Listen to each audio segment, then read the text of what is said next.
So, ganyan yung mga design niya, day. May mga flowers siya. Ito ay ginansilyo. Crochet siya, day.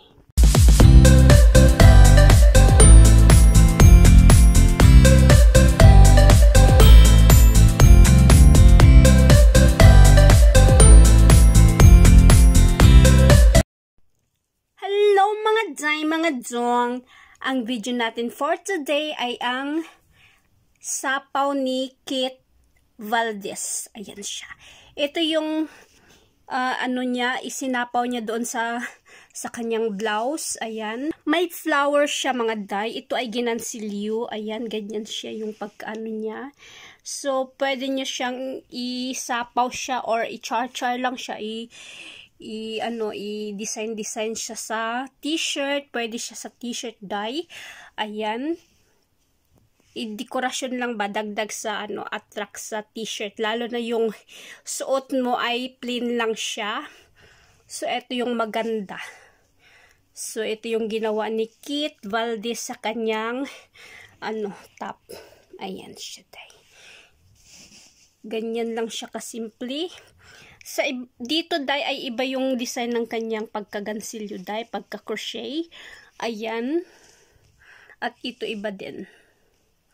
Ganyan siya kaganda pag isapaw lang siya, day. Ayan.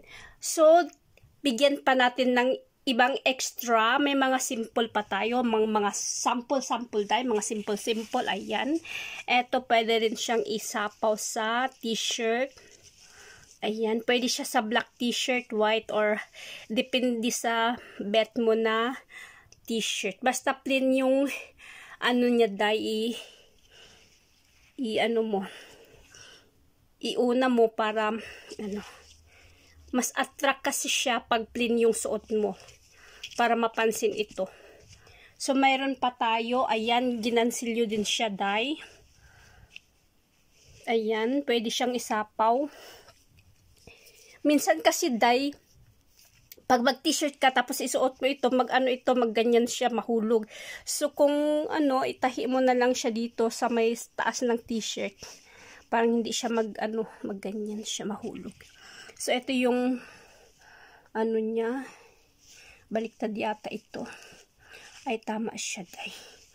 So ayan yung mga ibang klaseng mga paraan ng pagsusuot ng OOTD mo, day. Ayan. So, para-paraan lang yan, day. Bili ka ng t-shirt na plain white at gawa ka ng mga, niya, charot-charot niya dun sa labas para mas attract siya at may OOTD ka na, mga day. So, next, ayan, may iba pa. Ganyan siya. So, ayan. Siguro hindi na ito mahulog pag, hindi na yan magganyan siya pag mag-t-shirt ka.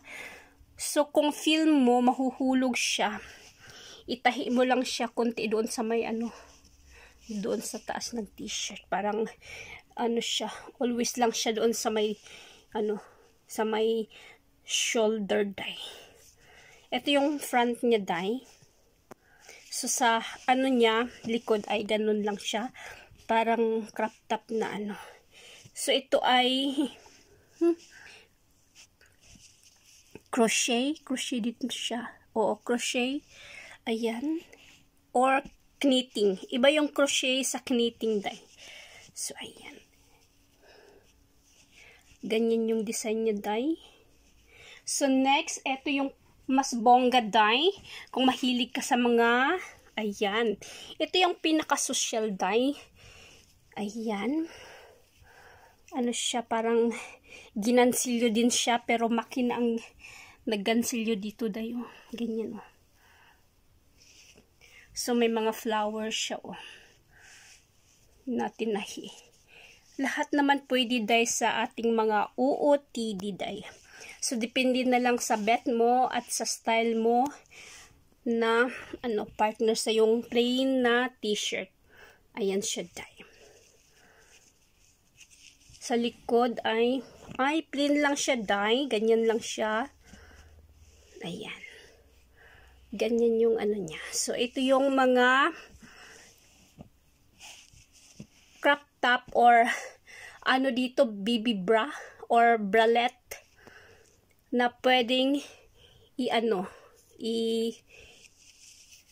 i-mix sa t-shirt mga day. Ayan. So, may mga girl naman na pwede namang suotin na ganito, magbra lang sila. Pero may mga tao talaga na mas gusto nilang i-design ito sa t-shirt. Parang yung t-shirt nilang plain ay mabago yung niya. Yung style niya mga tay. So, ayan ang mga pagpipilian sa ating OOTD mga day. Ayan. Ganyan siya. At ito yung kay Kit Valdez day. Attract siya kasi marami siyang kulay mga day. At crochet siya day. Alam nyo na yung crochet, marami siyang pwedeng gawin. Pwede siyang style. Ayan. Yan ang bongga sa crochet day. Ayan. Diba? So, ayan lang mga day, mga dong. Bye!